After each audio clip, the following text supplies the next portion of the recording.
ದಾವಣಗೆರೆಯಲ್ಲಿ ಮುಖಂಡರಿಗೆ ಯಾವುದೇ ಮುನ್ಸೂಚನೆ ನೀಡದೆ ಹಾಗೂ ಅಹವಾಲುಗಳನ್ನು ಸ್ವೀಕರಿಸದೆ ಏಕಾಏಕಿ ಸಮಾಜ ಕಲ್ಯಾಣ ಇಲಾಖೆಯಿಂದ ತಾಲೂಕು ಮಟ್ಟದ ಎಸ್ಸಿ ಎಸ್ಟಿ ಹಿತರಕ್ಷಣಾ ಸಭೆ ನಡೆಸಲು ಮುಂದಾಗಿರುವುದನ್ನು ಖಂಡಿಸಿರುವ ಡಿಎಸ್ಎಸ್ ಜಿಲ್ಲಾ ಸಂಘಟನಾ ಸಂಚಾಲಕ ದಂಡಿನ ಶಿವಕುಮಾರ್ ಕೂಡಲೇ ಆ ಸಭೆಯನ್ನ ಮುಂದೂಡುವಂತೆ ತಹಶೀಲ್ದಾರರಿಗೆ ಮನವಿ ಸಲ್ಲಿಸಿದ್ದು ಮುಂದಿನ ದಿನಗಳಲ್ಲಿ ಎಲ್ಲಾ ಮುಖಂಡರಿಗೆ ತಿಳಿಸಿ ಪತ್ರಿಕಾ ಪ್ರಕಟಣೆ ನೀಡಿ ತಾಲೂಕು ದಂಡಾಧಿಕಾರಿಗಳ ಅಧ್ಯಕ್ಷತೆಯಲ್ಲಿ ಅಧಿಕೃತವಾಗಿ ಸಭೆ ನಡೆಸಬೇಕೆಂದು ಮಾಧ್ಯಮದ ಮುಂದೆ ಆಗ್ರಹಿಸಿದ್ದಾರೆ.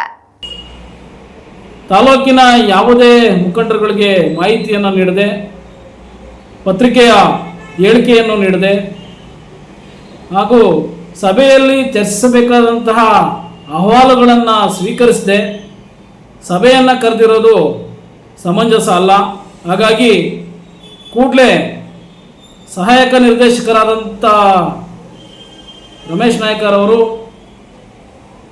ಸಭೆಯನ್ನು ರದ್ದು ಮಾಡಿ ತಾಲೂಕಿನ ಎಲ್ಲ ಮುಖಂಡರುಗಳ ಅಹವಾಲುಗಳನ್ನು ಸ್ವೀಕರಿಸಿ ಪತ್ರಿಕಾ ವರದಿಯನ್ನು ನೀಡಿ ನೀವು ತಾಲೂಕು ದಂಡಾಧಿಕಾರಿಗಳ ಅಧ್ಯಕ್ಷತೆಯಲ್ಲಿ ಸಭೆಯನ್ನು ಮಾಡಬೇಕು ಅಂತ ಹೇಳಿ ಈ ಮೂಲಕ ಕರ್ನಾಟಕ ದಲಿತ ಸಂಘರ್ಷ ಸಮಿತಿ ಆಗ್ರಹಿಸುತ್ತೆ.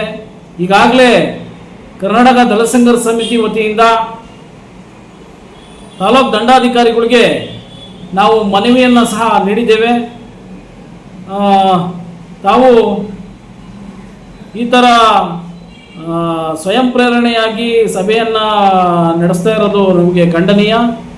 ದಯವಿಟ್ಟು ನೀವು ಎಲ್ಲ ಮುಖಂಡರುಗಳಿಗೆ ಸಭೆಗೆ ಆಹ್ವಾನಿಸಿ ಸಭೆಯಲ್ಲಿ ಹಲವು ತಾಲೂಕಿನ ಸಮಸ್ಯೆಗಳನ್ನು ಚರ್ಚೆಗೆ ಅವಕಾಶ ಮಾಡಿಕೊಡಬೇಕು.